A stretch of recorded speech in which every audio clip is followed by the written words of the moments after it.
hard to say that he's one of Oprah's favorite guests because he's one of my favorite guests and everybody's favorite guests, our favorite guests and favorite people. He is an extraordinary interior designer. Welcome for the first time and hopefully not last time, as I said before, Nate Berkus to our show. Thank you. Welcome, Nate. Thank you for having me. So good to have you here. Speaking of firsts, where did this first hit you that you were going to be a designer? Like, where did that start? You know, I was a kid, and I was the kid that on the way to the school bus stop, if somebody was setting up for a garage sale, I missed the bus. So I would come home. I always loved stuff. I would go to the garage shop. Funny. I'd be like, wait, when are you going to price this stuff? Does anyone have a red pen? Okay, wait, I'll be back. My last class is at 3:15. How old were you? I was in elementary school. Oh I mean, I've always loved things, and I've always loved how you feel when you create a space. Even as a kid, my own childhood bedroom, I would feel differently when I would move stuff around and change things up, and so I think it really started when I was a little boy. Did your parents encourage you to do that? My mother was an interior designer and mainly did residential home. She didn't really encourage it until I was about 13, and then my parents gave me my own bedroom and they let me pick everything out. What did you do to it? It was so awful. It was so ugly. It is a color. It was red, black, white, and gray. This was in the 80s. I just would like everyone to know. Okay. Just that's my disclaimer. All right. I would also like everyone to know I have not worked in that color palette again. I thought I was so cool. I would race home from the bus and see like the tile going in and whether the carpet had come in. And my mom really let me do what I wanted. And I think that is really that was a huge gift. She let you fall down. She let me. Yeah, she let me. I mean, our house was French country growing up. We had like printed fabrics and flowers everywhere, and like, and then you went down to my bedroom, and it literally looked like, you know, a bad John Hughes movie. Like I was like, nice. Well, do you remember the very first makeover that you did? I do. What do. was it? So I was, I had met Oprah, and the producers. How do people meet? How do you meet her? I just picked up the phone and, no, I'm teasing. No, I met Oprah through one of her producers, who came to an event that I had at my office space in Chicago years ago, many years ago now. And about a year later, the producers called me and said, we have a small space in Boston. It's 330 square feet, which is basically what we're sitting in right now, tiny. And they said, would you be interested in do you know how to work with small spaces? And I said, I actually love that because I find it to be more creative when you're working with challenges. And they said, well, would you be interested in doing it on the show? And I said, yeah, I would. So why don't you send me the photos or plans. This is before internet. No, we were working off of flip phones, if you can imagine.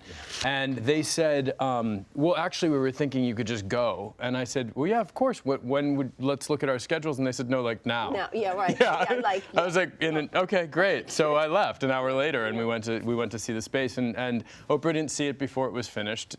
She never did. In over 170 makeovers, she never wanted to see the after before the audience saw it. And it really resonated with the audience. I had a terrific time. Oprah loved it, and that's how it started. She fell in love with you too. We are very good friends. We have a very, very good friends. I never lie to Oprah Winfrey. That's my advice. Oh no. For under any reason. She'll spot it like that. It's just really like don't waste her time and don't lie. There's no reason. She knows. Well, yeah, She can look at you instantly. and know. Yeah, Instantly. Yeah. Well, if you came to my house, I hope you would lie to me and tell me I did a good job because I might. Because I don't know where to begin. What do you tell somebody at home who can't afford a Nate Berkus to come into their home and they want to go out and buy? Well, how do you begin that palette? You know, I've been very lucky in my career. It'll be the 20th anniversary of my design firm, so I've been at this for a really long time. And the one thing that's stayed consistent for me is the philosophy behind design. I think our homes should tell the story, our stories, and the way that we do that is through our things.